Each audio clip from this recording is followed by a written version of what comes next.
Hello everyone. Today we'll be talking about Ohm's Law.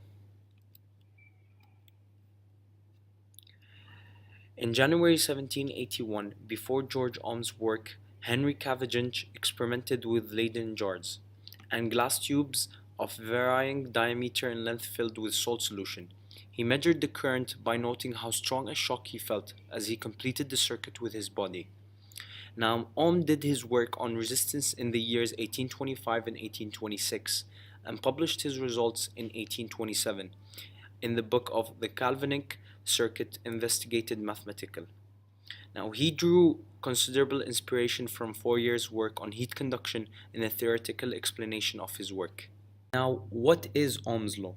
Ohm's law states that the current through a conductor between 2 points is directly proportional to the voltage across the 2 points, including the constant of proportionality, the resistance.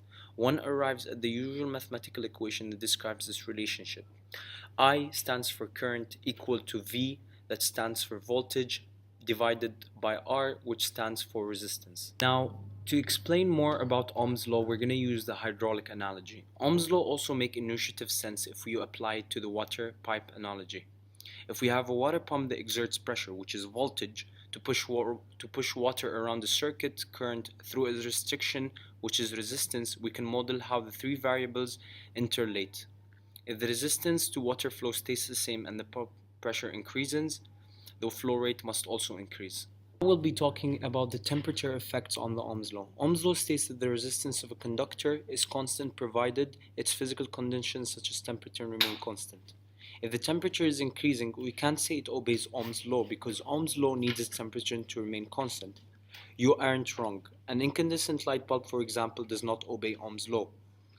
The same extremes of temperature as does the filament of an incandescent bulb, and they come close enough to pure Ohm's law behavior to satisfy most circuit designs. So we put here a 12K resistor. We connected the multimeter in parallel so that we can measure the voltage. And we also connected the multimeter in series to measure the current. Now, as you can see here in the power supply, we put 5.2 volts. Now, since we put it in parallel, you can find it in the multimeter, you get 5.2 volts. Now, as I said already, in series, you will get 0.44 milliamperes, which is 0.44 times 10 to the power minus 3. Now, here in the calculated values, which we need the Ohm's law, which is I equal to V over R. Now, we're trying to find it to see whether we're correct on our measurements and our calculations. So we put here the voltage divided by the resistance, we'll get the same one as illustrated here.